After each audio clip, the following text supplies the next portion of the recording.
We are in Proverbs chapter 5, resuming after a hiatus our study here in this wonderful book. This is a picture of the Hutchinson Canyon Creek, I think. It is in Richmond, Vermont. I keep wanting to say Richmond, Virginia, but it's in Richmond, Vermont. It's one of the most beautiful places on the face of the earth.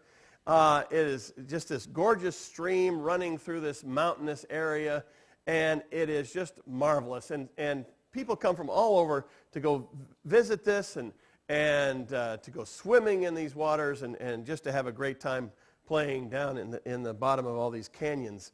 The problem is it's also one of the deadliest stretches of river in the United States. It looks nice and peaceful. But this river stretch is filled with these undercurrents and waterfalls. And if you've ever gone over a waterfall while you're swimming or in any other way, you know that the waterfall has an undertow. And every year, people die in this creek because it may look nice and it may look peaceful, but underneath there is treachery everywhere. That's one of the things that Proverbs chapter 5 wants to tell us. That there is a way that seems right unto man, but its end is destruction. There's some good-looking things in this world. And this chapter says there's some good-looking women in this world. But the end of having a relationship with them will get you in trouble and destroy your life. We're talking about having what's mine is mine here in chapter 5, and faithfulness is the focus.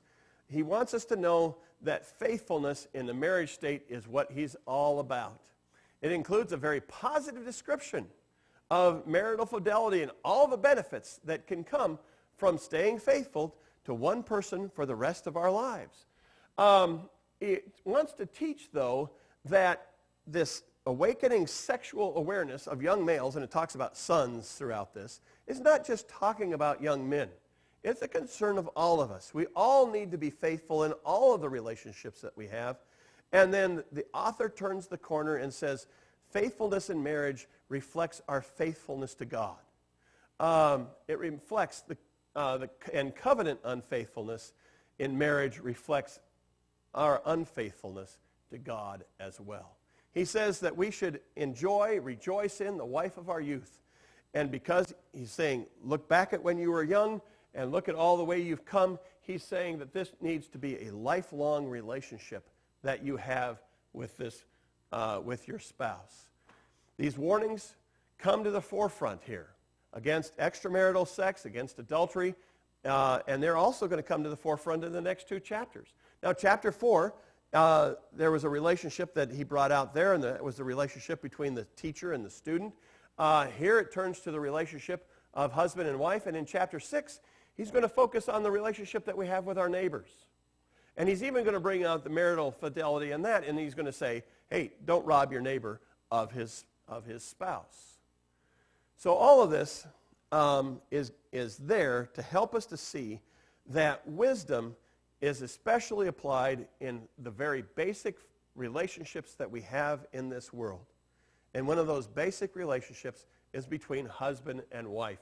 And the first thing he says is avoid adultery. He says to the young man, he is supposed to maintain discretion and preserve knowledge. Discretion is going to help him keep what wisdom gives to him. Now, wisdom in the book of Proverbs is often almost God himself. And wisdom and God have given us all of these great blessings, but then the young man is told through discretion, through making good choices, through staying home, is going to keep and preserve all of those good things that he has been given. The responsibility for this is placed squarely on his shoulders. He is supposed to make the right choices. He is supposed to choose what is good, but he does have a choice to choose what is wrong in his life as well. He's supposed to listen to the teaching with his ears. He's supposed to live by it by walking in the way, and he's supposed to leave it to the next generation by speaking out, using his lips. So the entire body is again being used by the book of Proverbs to show that every part of us needs to be part of wisdom and living wisely. This goal of living wisely can be compromised by the yeah, you remember those people, don't you? The goal of living wisely can be compromised by the temptations of adultery. You know, all three of these guys have had their lives just laughed at and thrown up in the air and destroyed because of adultery. The question in this chapter, in this paragraph, is one of trust. Who are you going to trust? You know, if a doctor says, hey, you need surgery, are you going to trust the doctor, or are you going to trust your best friend who says, oh, no, you really don't need that? You know, are you going to trust the teacher? Are you going to trust your parents? Are you going to trust those people who know? Or are you going to trust anybody who just comes along and offers you something that looks good? The question to ask in each of these is, what is the end? What is the destination of this? Leonardo da Vinci said that truth is the only daughter of time. Time will prove what truth is proved by operating in time and having the results. It is not proved by just what feels good for the moment. It's proved by what happens over the period of time. And we need to understand that. It says her path is going to lead to the grave, the home of the dead. It says if you listen to temptation, if you listen to this adulterous woman, if you listen to the temptations in your life that seem good, they're going to lead you into a lot of trouble. Adultery is an offense against God, but it is also a disaster to the person who believes that they can escape from this undamaged. And this author is just hammering this point home. He gives a really negative picture of what happens because of sexual sin. And then he says, look around. Experience proves that adultery and that extramarital sex is not going to do well. This is a picture of Katy Perry. She's getting a movie. I don't know if you know Katy Perry. She's a very popular singer, has lots of #1 hits. I don't know if you know, but she originally started off as a Christian singer. She grew up in a Christian home. She grew up in a home that taught that, you know, you need to walk the straight and narrow. You need to live a moral life.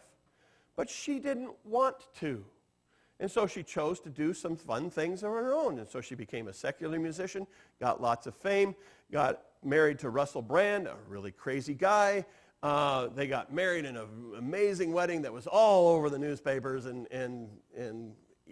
Entertainment Tonight and all. Got married in India. They rode on an elephant to leave their wedding. Oh, wow, it's a great thing.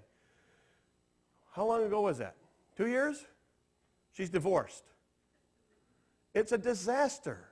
She thought she could lead her own life, but it's a disaster.